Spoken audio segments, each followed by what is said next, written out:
Bienvenue dans le Namasté Podcast.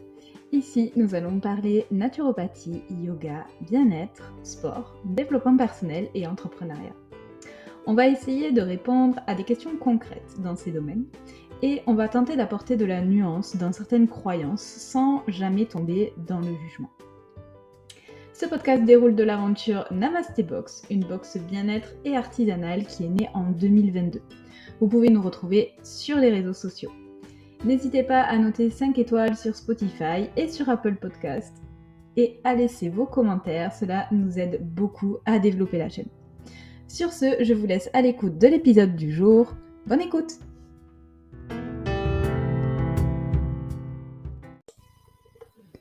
Namasté tout le monde! Bienvenue dans ce 3e épisode du podcast Namasté. On va parler aujourd'hui de yoga, mais on ne va pas en parler d'un point de vue spécifique sur les postures ou sur la spiritualité, etc. On va essayer de débunker les 6 plus grands mythes autour du yoga. Et Dieu sait qu'il y a des mythes autour du yoga, malheureusement. C'est quand même une discipline qui est de plus en plus répandue en France et en Occident. Et il persiste quand même quelques clichés, quelques stéréotypes qui commencent légèrement à m'énerver. Et donc, on va les voir aujourd'hui ensemble. Je vous rappelle que vous pouvez, surtout n'hésitez pas à le faire, laisser des commentaires ou noter le podcast sur Spotify, Apple Podcast ou toutes les plateformes que vous utilisez pour écouter ce podcast. Ça nous aide beaucoup, ça nous donne beaucoup de motivation pour continuer et ça fait grimper le podcast dans les charts. Donc, n'hésitez pas, si ce podcast vous plaît, de mettre quelques commentaires ou de le noter. Sur ce, on va partir donc sur ces mythes autour du yoga. Alors c'est vrai que dans l'esprit commun, les personnes qui font du yoga, alors c'est assez cliché et assez simple finalement. Donc la yogi, donc le yogi c'est la personne qui fait du yoga, hein. Le yogi c'est une femme déjà. Elle est relativement filiforme, en tout cas assez mince, voire maigre. Elle est tout le temps zen, elle est en lotus toute la journée à méditer et à chanter les Om. Elle mange des graines, alors ça c'est vraiment véridique, hein, on me l'a dit plusieurs fois. Elle se contorsionne dans tous les sens, elle fait des postures totalement invraisemblables, dignes du Cirque du Soleil. Et elle est relativement perchée, on va dire. Voilà, elle se soigne avec des plantes, avec des potions, elle a des pierres, des pendules, enfin bon.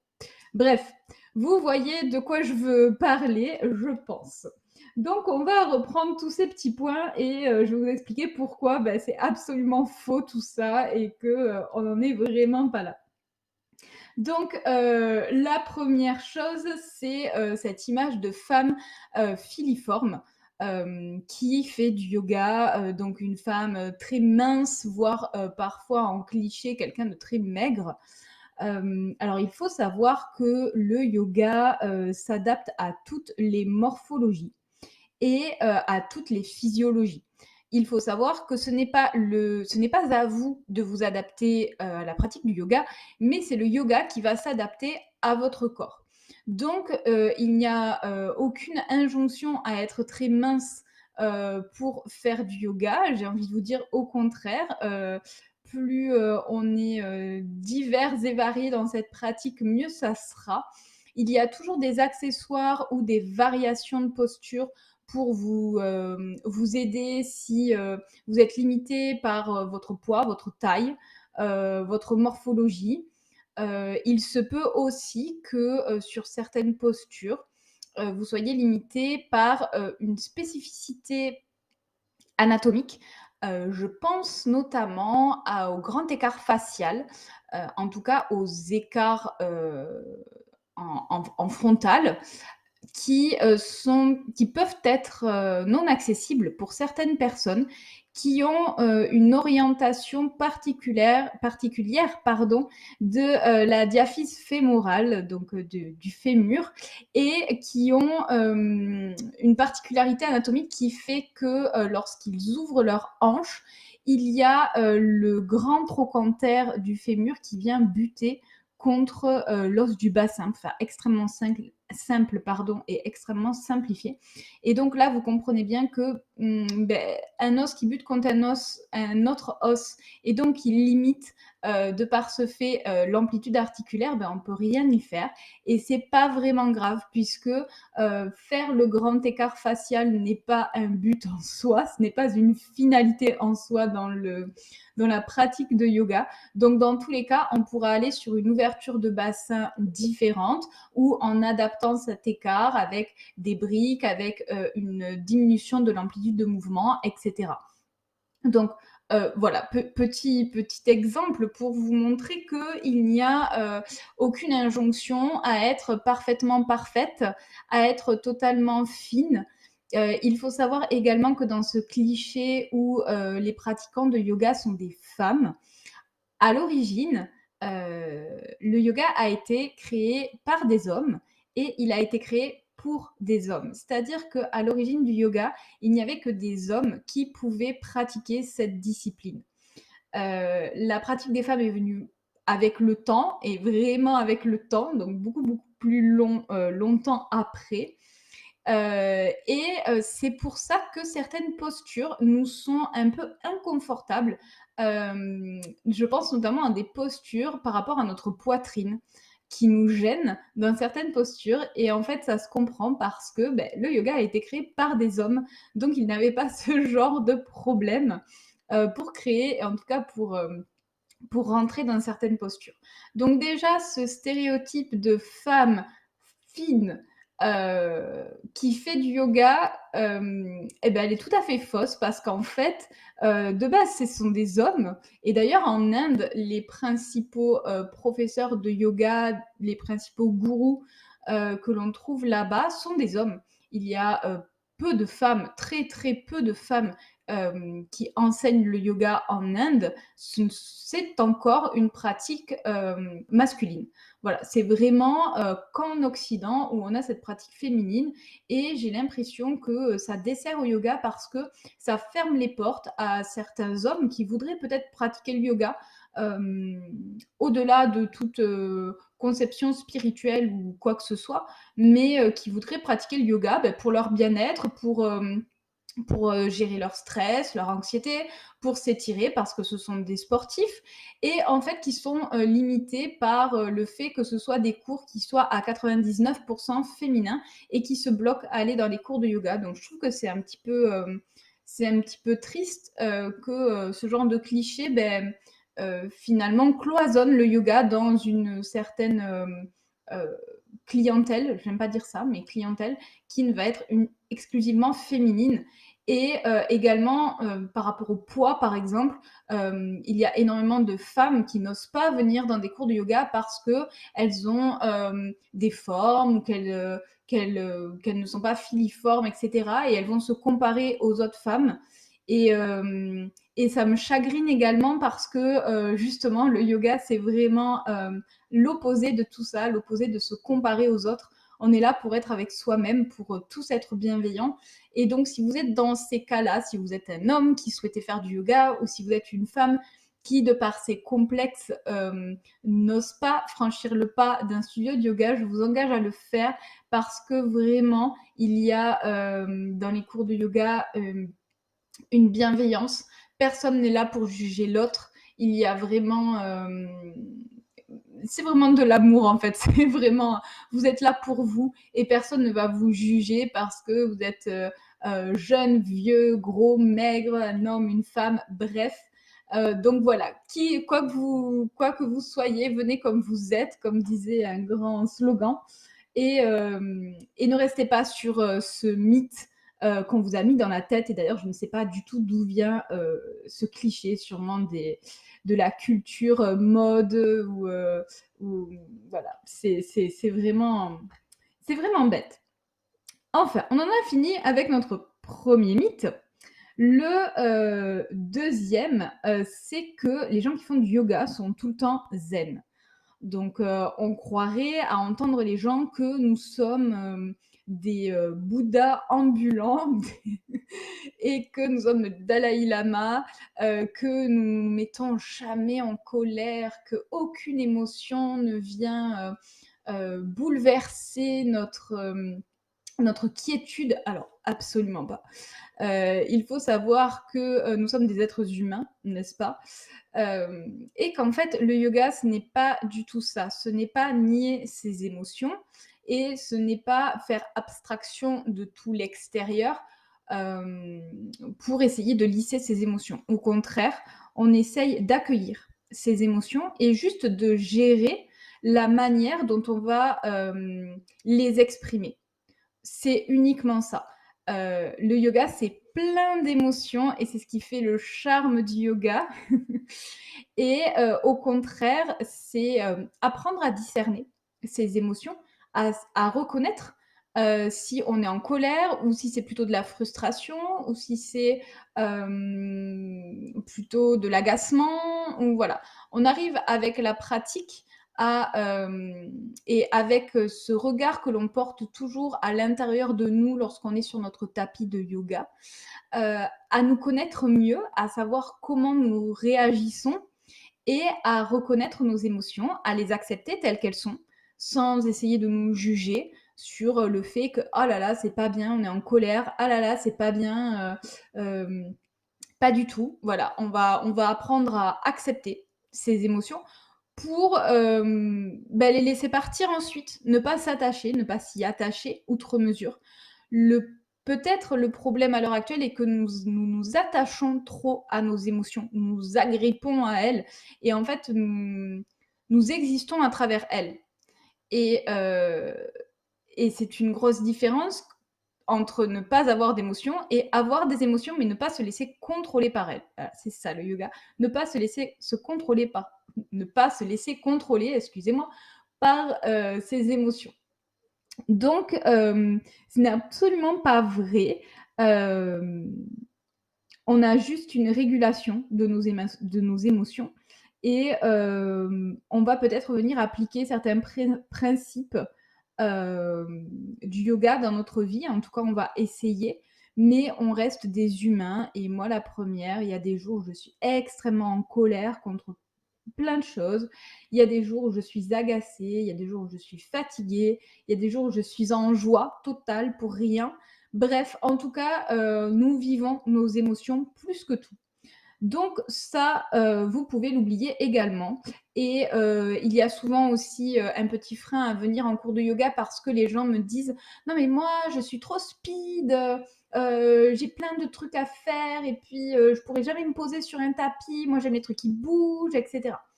Et en fait, c'est souvent, ma réponse est souvent que, justement, ce serait bien de faire du yoga parce que, j'étais comme ça et le yoga m'a permis de canaliser cette énergie, de savoir la distribuer à bon escient, au bon moment, avec les bonnes personnes, pour les bonnes choses et à ne pas gaspiller mon énergie à, brasser du vent, toute la journée. Je ne dis pas que les gens qui me disent ça brassent du vent, hein, soyons très clairs, mais voilà, c'est, souvent on a tendance à aller, sur les choses qui nous plaisent, où on est dans une zone de confort. Donc si vous avez tendance à ne pas être trop zen et à vous dire que du coup le yoga ce n'est pas pour vous, au contraire, je pense que c'est tout à fait pour vous et on ne va pas vous transformer en Bouddha, ce n'est pas le but. On va juste vous aider à réguler vos émotions, à les accepter telles qu'elles sont et à ne pas vous y agripper. 3e mythe, du yoga, c'est que alors ça revient aussi très souvent, c'est lent. Le yoga, c'est lent, c'est pénible, c'est mou. Oh là là, mon Dieu, on va rester 1 heure assis à faire, à chanter des sons Om et à fermer les yeux. Alors, j'ai envie de vous dire qu'il y en a pour tous les goûts. Je m'explique. Il y a différents types de yoga. Vous pouvez aller, d'un yoga, qui est, très contemplatif, où là, effectivement, vous allez, méditer en silence, par exemple. jusqu'au yoga, alors, je vais vous citer le Vinyasa, l'Ashtanga, Bikram yoga, qui sont des yogas extrêmement dynamiques où le corps est pratiquement toujours en mouvement. Et où vous sortez, je peux vous assurer que vous êtes rincé, vous avez des courbatures le lendemain et vous avez brûlé un max de calories. Et entre ces 2 extrêmes, vous avez, des équilibres, par exemple le hatha yoga. Donc je prêche tout à fait pour ma paroisse, je l'assume, mais le hatha yoga est un petit mix entre ces 2-là où on va alterner une phase plus lente et une phase un peu plus active. Et j'aimerais aussi, spécifier quelque chose, c'est que, lent ou doux ne veut pas dire moins intense. Je m'explique. Lorsque je donne des cours de, hatha yoga traditionnel où, nous devons rester dans chaque posture durant 5 respirations, ça peut paraître assez lent finalement, de se dire: «OK, on va prendre une posture et on va y rester 5 respirations. Mon Dieu, qu'est-ce que ça va être long!» Alors, ça peut paraître lent, mais ce n'est pas, pour autant moins intense. Parce qu'en fonction de la posture dans laquelle vous vous trouvez, je peux vous dire qu'y rester durant 5 longues et profondes respirations, c'est long et c'est intense. Le corps peut trembler, vous pouvez, rapidement transpirer, vous sentez vos muscles travailler. Par exemple, je pense à des postures que l'on tient en équilibre sur une jambe, en torsion et cetera. Vous allez engager tous vos muscles profonds. Alors, j'aime pas ce terme, il n'y a pas de muscles profonds ou muscles superficiels, mais pour que tout le monde comprenne, vous allez engager vos muscles posturaux, on va dire. Donc, vous allez gainer tout votre corps, vous allez engager tout votre corps de la pointe des orteils jusqu'au sommet du crâne pour maintenir cette posture. Donc, ce n'est pas parce que c'est lent que ce n'est pas intense, c'est juste un effort qui est différent des efforts que la plupart des personnes ont l'habitude de faire. On va plutôt travailler, par exemple, je parle du hatha yoga, en isométrie, c'est-à-dire qu'on va rester longtemps dans une posture, plutôt que dans la plupart des sports où on va contracter, décontracter, on va avoir des contractions musculaires. Là, on va tenir cette contraction. Et je peux vous dire que cet effort est très intense.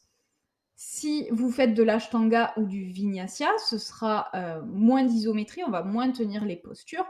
Par contre, vous allez enchaîner les postures. Lorsqu'on a un niveau avancé, on prend une posture à chaque inspiration et on change à l'expiration. Et on change à l'inspiration et on change à l'expiration. Je vous laisse imaginer le rythme que peut avoir une séance de vinyasa, mais pareil, je vous assure que vous ressortez de là, vous êtes vidé, lessivé. Donc, c'est encore une fois tout à fait faux. Ce n'est pas lent, ça peut l'être en fonction du type de yoga que vous voulez faire. Le yin yoga est lent, mais si vous voulez quelque chose d'actif, vous pouvez faire de l'ashtanga, du vinyasa et gardez toujours en tête que lent ne veut pas dire doux ou ne veut pas dire pas intense. Et je vous invite à essayer et à expérimenter.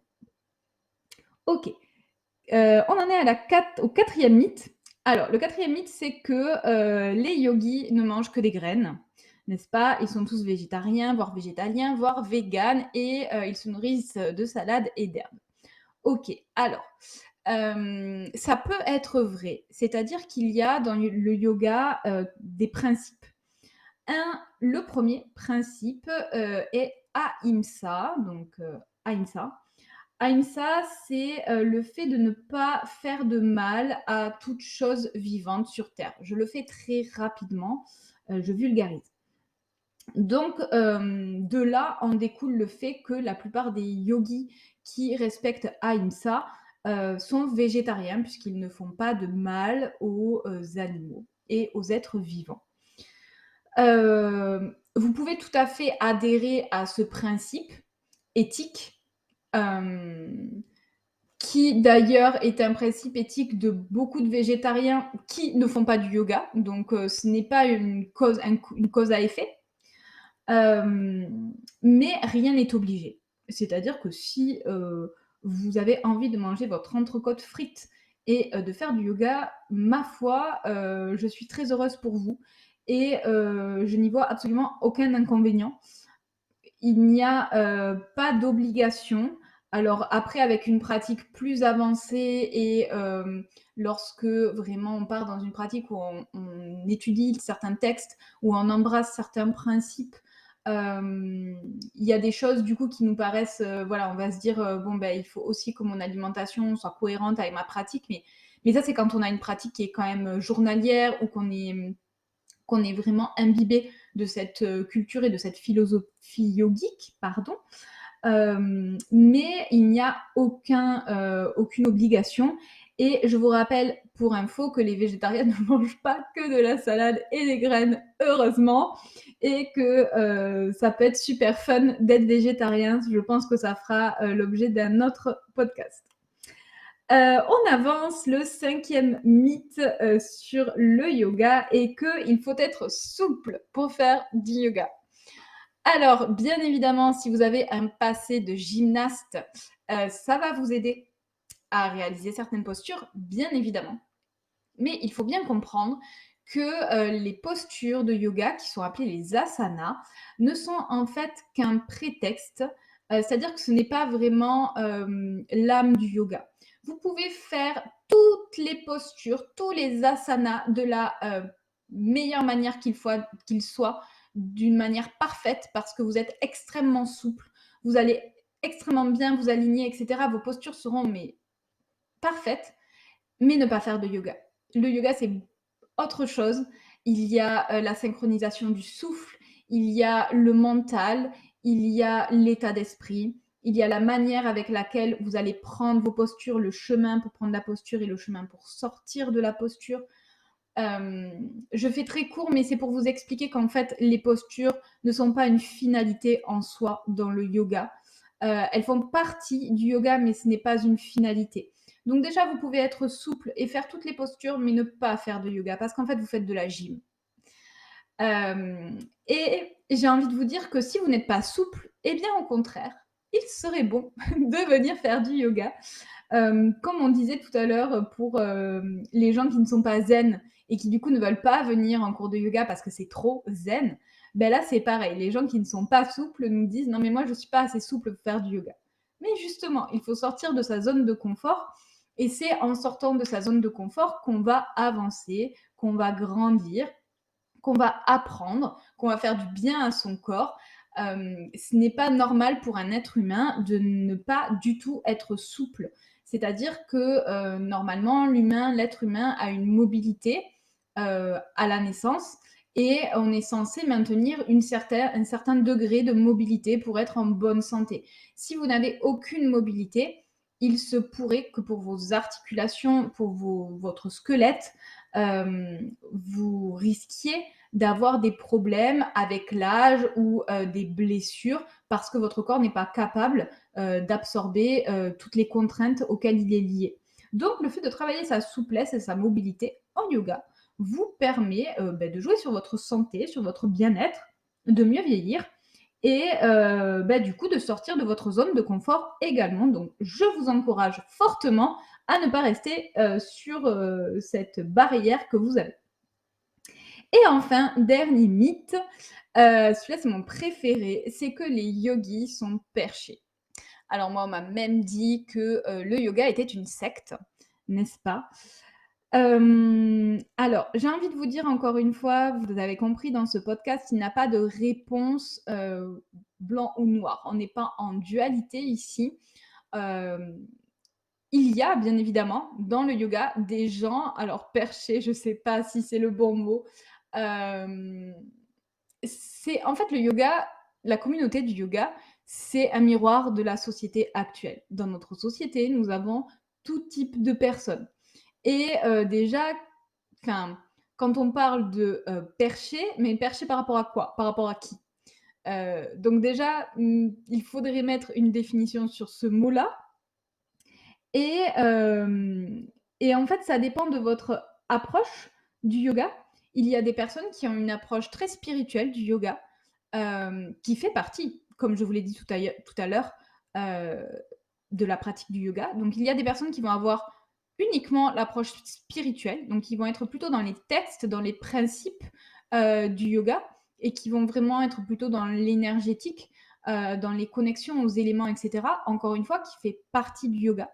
Il y a des personnes qui vont être beaucoup plus dans tout ce qui est anatomie, physiologie du yoga, donc plutôt la posture, le souffle, qui fait partie également de la pratique du yoga.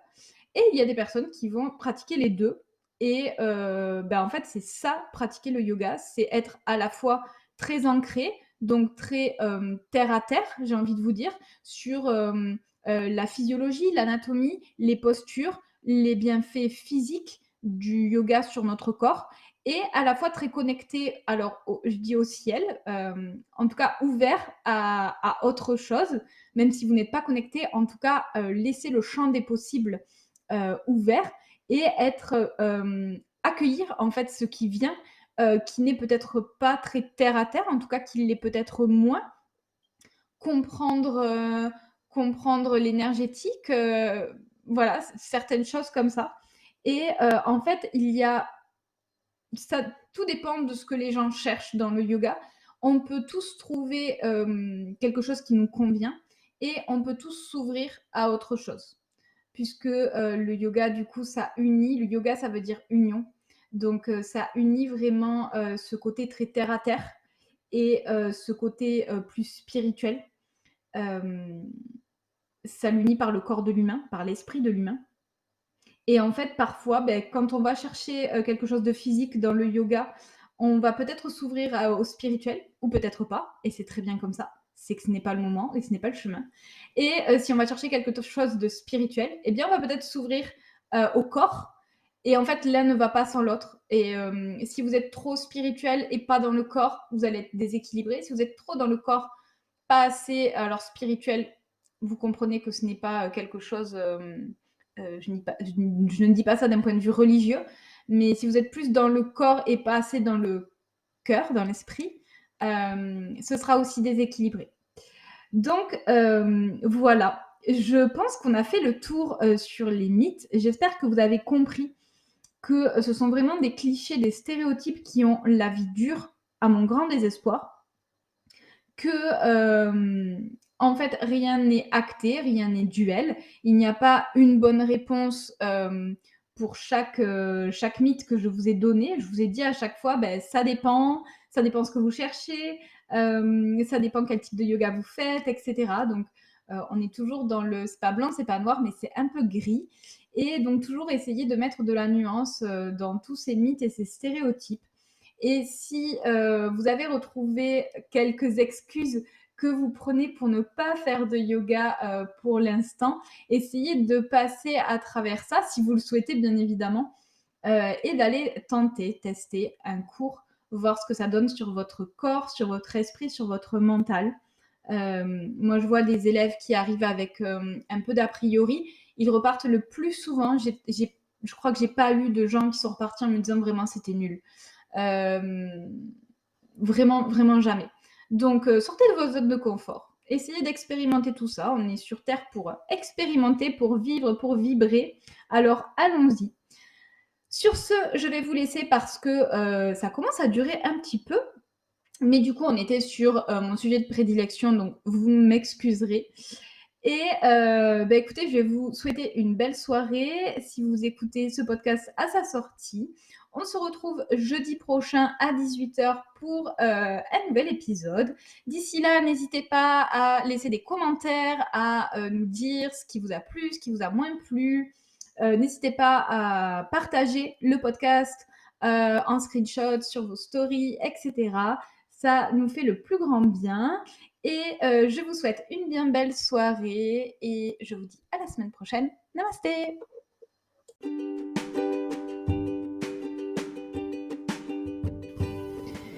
Si tu as aimé l'épisode, n'hésite pas à t'abonner à la chaîne, à laisser 5 étoiles et à commenter. N'hésite pas également à partager avec tes amis et on se retrouve très vite pour le prochain épisode.